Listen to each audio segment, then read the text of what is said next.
नमस्कार, मी आनंद पोहनेरकर आपल्या सर्वांचं महाराष्ट्रवाणी बातमीपत्रात स्वागत करतो. पाहूया आजची विशेष बातमी.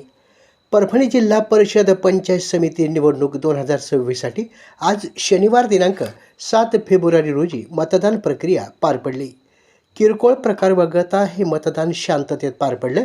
या निवडणुकीत अंदाजे सरासरी 72% मतदान झालं. जिल्हा परिषदेच्या 247 आणि पंचायत समितीच्या 437 पदासाठी हे मतदान घेण्यात आलं. सकाळी 7:30 वाजल्यापासून ही मतदान प्रक्रिया सुरू झाली. अनेक वर्षापासून जिल्हा परिषद निवडणूक लांबणीवर पडल्यामुळे ग्रामीण भागातील मतदारांना मतदानाचा हक्क हा मिळालेला नव्हता. त्यामुळे आज झालेल्या मतदान प्रक्रियेत ग्रामीण भागातील मतदारांमध्ये मोठ्या प्रमाणात उत्साह दिसून आला. परभणी तालुक्यातील दामपुरी आणि पूर्णा तालुक्यातील एरंडेश्वर या ठिकाणी महिला आणि पुरुषांनी मतदान करण्यासाठी मोठी गर्दी केली. सकाळी 7:30 ते 9:30 या वेळेमध्ये जिंतूर, परभणी, मानवत, सेलू, पाथरी, सोनपेठ, पूर्णा, पालम, गंगाखेड या तालुक्यात एकूण 8.92% मतदान झालं.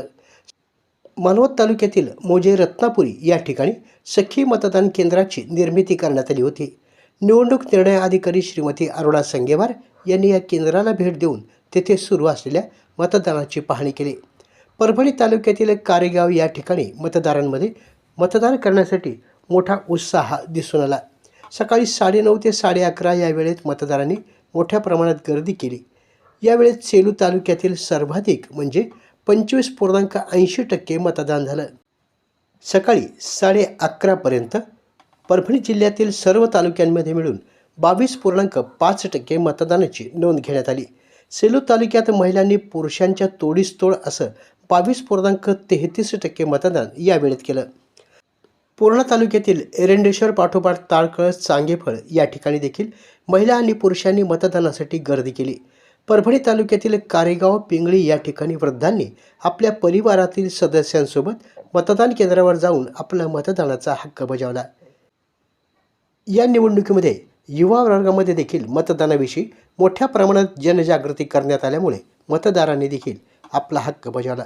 झरी सर्कलअंतर्गत वाडी दमई या मतदान केंद्रावर दुपारी 1:30च्या सुमारास एकूण 1095 मतदारांपैकी 590 मतदारांनी आपला हक्क बजावला. दुपारी 1:30 वाजेपर्यंत मतदारांमध्ये उत्साह आणखीच वाढला. त्यामुळे ही टक्केवारी 39.45% एवढी झाली.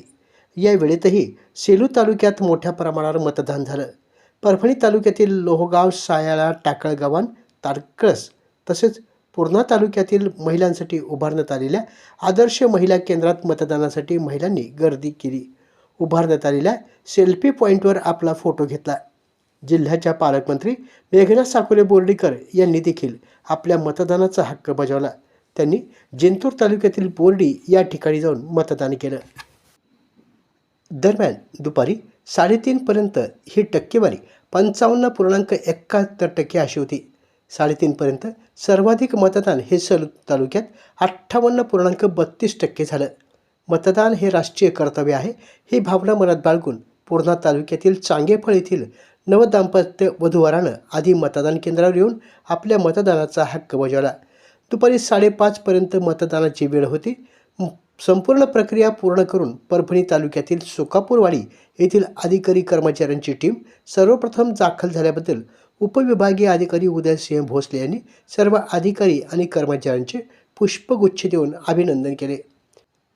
दुपारी 5:30 पर्यंत मतदानाची वेळ आहे. असे असले तरी या वेळेनंतर देखील मतदान केंद्रावर मतदान करण्यासाठी मतदारांनी रांगा केल्याचे दिसून आले. एकूणच किरकोळ प्रकार वगळता हे मतदान प्रक्रिया शांततेत पार पडली. कोणतीही अनुचित घटना घडू नये यासाठी पोलीस प्रशासनाच्या वतीनं चोख बंदोबस्त तैनात करण्यात आला होता.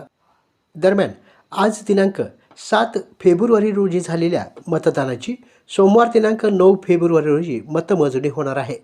तालुक्यानिहाय मतमोजणीचे केंद्र याप्रमाणे: सेलू तहसील कार्यालय, जिंतूर औद्योगिक प्रशिक्षण संस्था, मानवत तहसील कार्यालय, पाथरी येथील मतमोजणी औद्योगिक प्रशिक्षण संस्था, सोनपेठ येथील तहसील कार्यालय, परभणी येथील मतमोजणी वसंतराव नाईक मराठवाडा कृषी अभियांत्रिकी महाविद्यालय, गंगाखेड येथील मतमोजणी नवीन उपविभागीय अधिकारी कार्यालय, पालम येथील मतमोजणी तहसील कार्यालयात तर पूर्णा येथील मतमोजणी देखील तहसील कार्यालयात 9 फेब्रुवारी रोजी पार पडणार आहे. आता सर्वांना उत्सुकता आहे ते मतमोजणीनंतर होणाऱ्या निकालाची. आपल्या जिल्ह्यातील अपडेट बातम्या पाहण्यासाठी आमच्या महाराष्ट्रवाणी या चॅनलला लाईक करा, सबस्क्राईब करा आणि शेअर करा. धन्यवाद.